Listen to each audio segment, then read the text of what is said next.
Hello everyone, this is Shituja Jadia and today I will be taking a new topic from his science textbook, crop production and management. So before we start with this chapter, the one thing that I want you to understand is the name itself of the chapter. What is crop? Crop क्या है? Crop is basically the अनाज. ठीक है?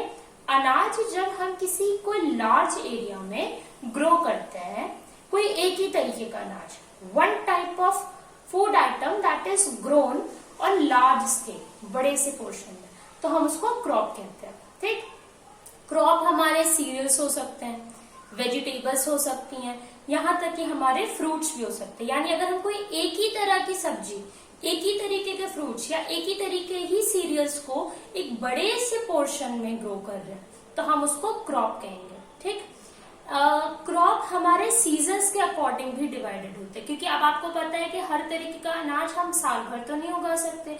ऐसा तो नहीं है ना कि हम बाजरा या गेहूं पूरे साल भर उगाते हैं, ऐसा नहीं होता. या चावल हम उसको साल भर उसको प्रोडक्शन कर सकते हैं, उसका नहीं.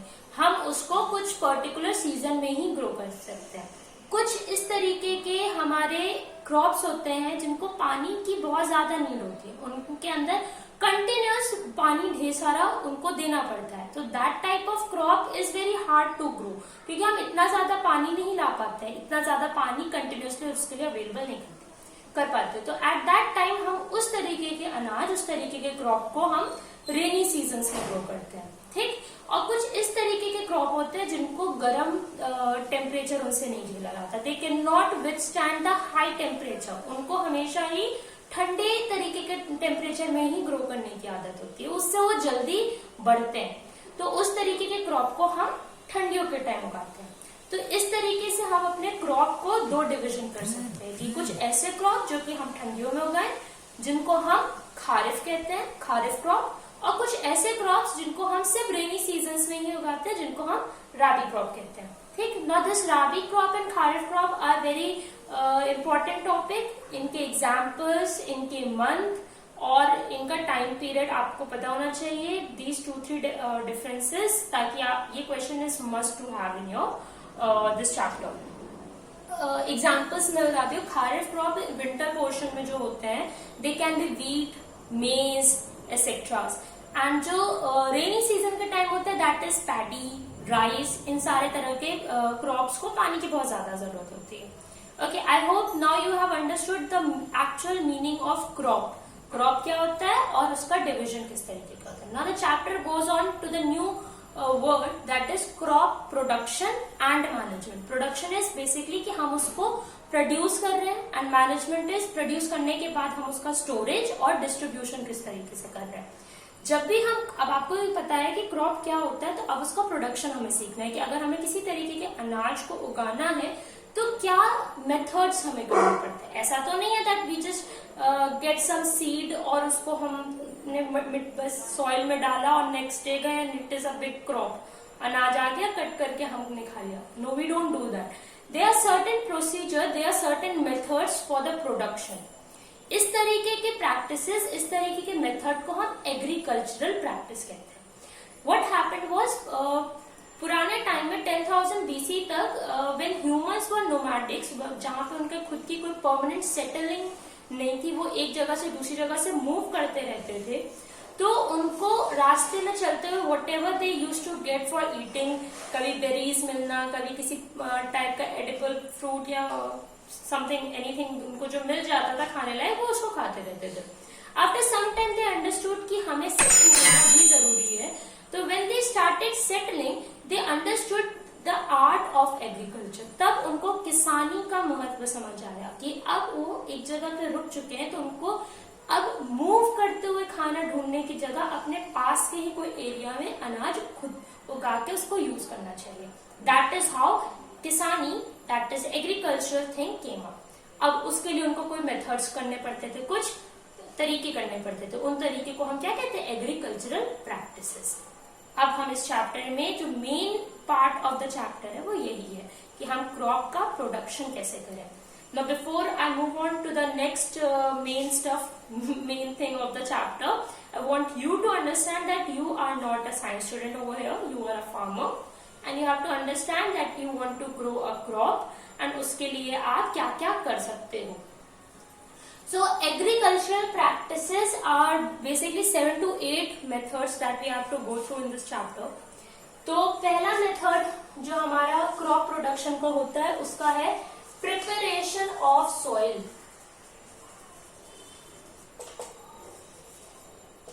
ठीक, that is your first method. कि किसी भी क्रॉप को अगर हमें ग्रो करना है तो the first thing that we want to understand is कि हम मिट्टी को किस तरीके से अपनी उस क्रॉप के लायक करें. अब आपको सॉइल के बारे में पहले पता होना चाहिए. व्हाट हैपन है, सॉइल की कुछ लेयर होती है. अगर हम उसको डिप करेंगे तो हम देखेंगे हम उसको गहराई तक खोद सकते हैं. एक पोर्शन के बाद थोड़ा सा खोदा, थोड़ा और खोदा, देन और ऐसे ऐसे करते हुए वी विल सी कि जब हम जितना ज्यादा डिग इन करेंगे एक टाइम के बाद we will only get rocks. तो हमने देखा सॉइल की भी लेयर होती है. 1 layer, 2 layer, 3 layer and 4 layer. Maybe you must have read about the layers of soil in the previous classes also. Now the soil, only the top portion of soil, जो से ऊपरी वाला portion होता है वही ही पेड़ को सपोर्ट करता है ग्रोथ के लिए, क्योंकि उसकी जो रूट्स होती है वो सिर्फ पर्टिकुलर पोर्शन तक जाती है. For example this is your plant and my hand is a upper part of the soil. Now when the plant is grown उसका रूट्स कुछ पर्टिकुलर लेंथ तक ही अंदर जाता है. ये पोर्शन जहां तक उसके रूट्स जाती हैं वही top layer of the soil होती है. उसके बाद की नीचे की soil second and third and fourth layer कहलाती है. ये वाला पोर्शन ही सिर्फ पेड़ को सपोर्ट करता है बड़े होने के लिए. इस वाले ही टॉप लेयर में ही सॉइल के सारे न्यूट्रिएंट्स एंड मिनरल्स होते हैं. तो जब कोई पेड़ ग्रो होता है तो उसके रूट्स सारे न्यूट्रिएंट्स और सारे मिनरल्स ले लेते हैं और पेड़ को दे देते हैं ताकि वो पेड़ बड़ा हो जाए. जब वो पेड़ बड़ा हो जाता है वी कट इट एंड हम उस पेड़ को ले जाते हैं. अब क्या हुआ, वो सॉइल में से तो न्यूट्रिएंट सारे खत्म हो गए. तो हम क्या करेंगे, हमें सॉइल को प्रिपेयर करना बहुत जरूरी है. हम क्या करेंगे, हम उसको डिग करके ऊपर ले आएंगे. अगर हम टर्न कर देंगे उसको, यानी उसको लूज करेंगे, थोड़ा ढीला करेंगे और उसको ऊपर ले आएंगे. ठीक है, इस तरीके से ये लूजनिंग एंड टर्निंग करते हैं. हम लूजनिंग एंड टर्निंग करते हैं ताकि जितने भी न्यूट्रिएंट्स है वो ब्रिंग बैक हो जाए, वो वापस आ जाए on the top. That is a first method of soil preparation. इसमें हम क्या करते हैं, हम लूजनिंग करते हैं एंड टर्निंग करते हैं. एंड इसी प्रोसेस को the process of loosening and turning is called plowing. और इस प्रोसेस को हम क्या कहते हैं, प्लोइंग और टिलिंग, या दूसरा नाम है इसका टिलिंग, TILLING. तो ये होता है preparation of soil. Next question comes कि प्लोइंग क्यों इंपॉर्टेंट है, व्हाई प्लोइंग इज इंपॉर्टेंट, क्यों हमें उसको ढीला या टर्न करने की जरूरत है. तो this is important because ploughing is important because it brings back the nutrients of soil on top.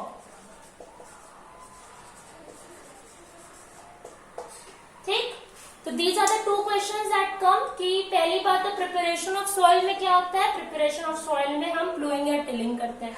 Ploughing और टिलिंग क्या होता है, उसमें हम सॉइल को लूज या टर्न कर देते हैं. यही चीज पहला मेथड है. और ये प्लोइंग और टिलिंग एक तरीके से उसका नाम दिया गया है. ठीक है, तो ये प्लोइंग ढीला करना घुमाना ही प्रिपरेशन ऑफ सॉइल है, और इस ढीले करना घुमाने के लिए जो शब्द है उसको टिलिंग और प्लोइंग कहते हैं.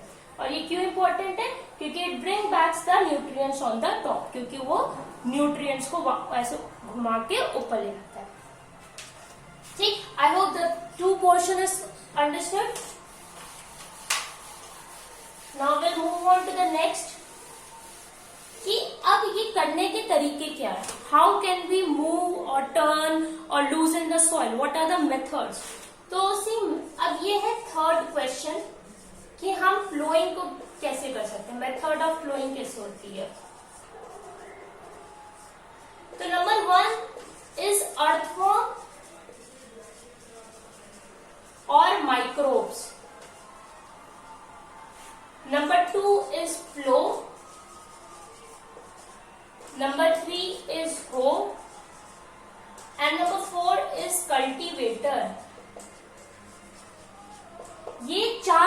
तरीके हैं कि हम सॉइल को टर्न या लूजन अप कर सकते हैं।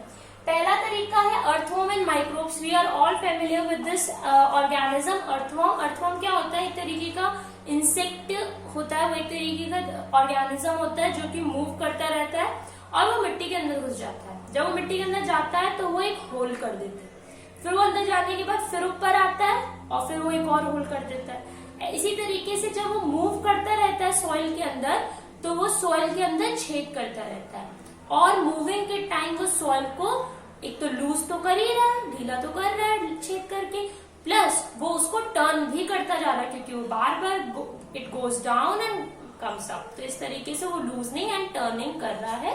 कौन? Earthworm and microbe. इसीलिए अर्थवर्म एंड माइक्रोब्स को फार्मर के फ्रेंड भी कहते हैं क्योंकि they are helping the farmer.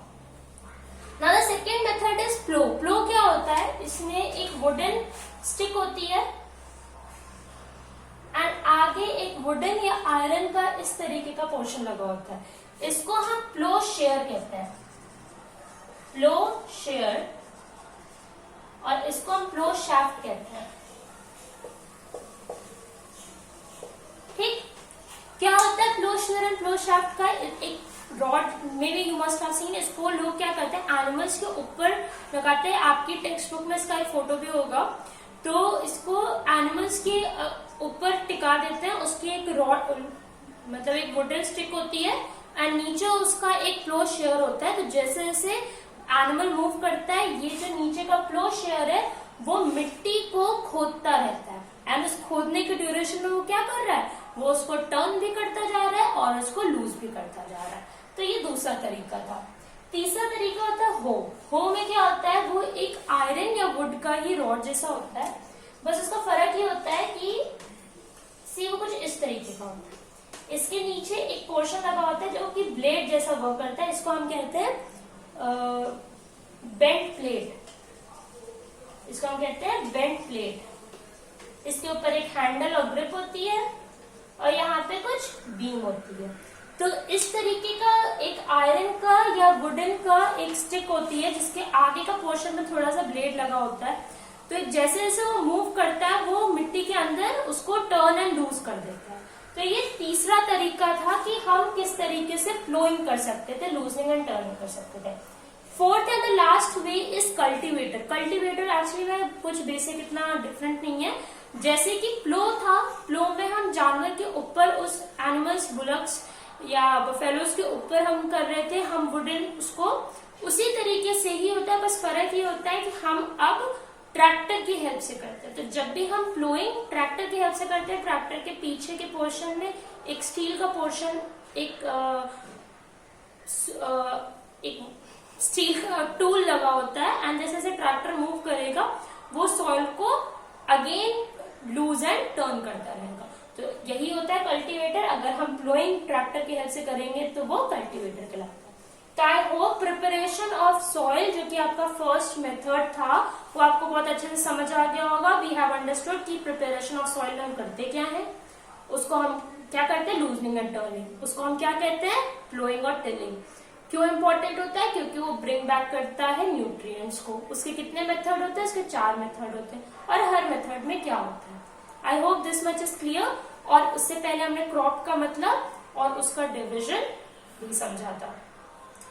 Now we will continue with the next method of the chapter कि क्रॉप प्रोडक्शन का दूसरा तरीका, दूसरा मेथड क्या है।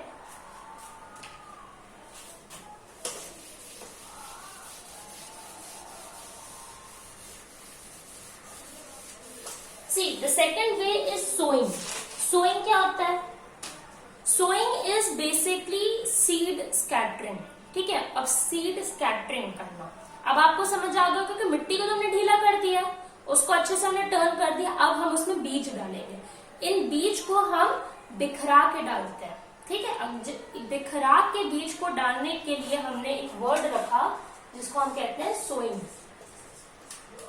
तो सोइंग क्या होता है? Scattering of seed. स्कैटरिंग का मतलब होता है बिखराना। स्कैटरिंग ऑफ सीड्स इन और ऑन अर्थ, या तो अर्थ के अंदर या अर्थ के बाहर। आप आप ऊपर से उस सीड को डाल दे रहे हो या उसके अंदर डाल दे रहे हो, दैट इज योर सोइंग। ठीक है, तो क्या होता है कि आई होप ये समझ आ गया। क्या होता है कि हम लोग सीड्स को क्यों बिखराना है, क्यों हमारे लिए सीड्स को सो करना जरूरी है, क्यों उसको बिखरा के जरूरी है, क्योंकि अगर हम एक ही जगह पे सारे सीड्स को डाल देंगे तो क्या होगा, ओवर क्राउडिंग हो जाएगी, और ओवर क्राउडिंग हो जाएगी तो पेड़ सारे एक ही जगह पे निकलेंगे, और जिसकी वजह से कोई भी पेड़ बड़ा नहीं हो पाएगा, उस सारे पेड़ों को न्यूट्रिएंट्स मिनरल्स नहीं मिल पाएंगे, सनलाइट नहीं मिल पाएगा, और सफिशिएंट अमाउंट ऑफ वाटर भी नहीं मिल पाएगा। इसलिए हमें सोइंग जरूरी है। सोइंग का मतलब उसको बिखरा के डालना जरूरी है। तो आई होप ये आपको समझ आ जाओगे कि सोइंग क्या होता है और वो इम्पोर्टेंट क्यों है। ठीक है, जैसे पिछले वाले टॉपिक में हमने किया था कि प्रिपरेशन ऑफ सॉइल क्या होता है और क्यों इम्पोर्टेंट है, वैसे अब हमने सोइंग के लिए भी किया कि वो क्या होता है और क्यों इम्पोर्टेंट है। Now we will go on कि उसके मेथड क्या होते हैं। तो सोइंग के सिर्फ दो मेथड होते हैं। The first method is funnel method and the second method is seed drill method. Funnel method में व्हाट हैपेंड वाज वेट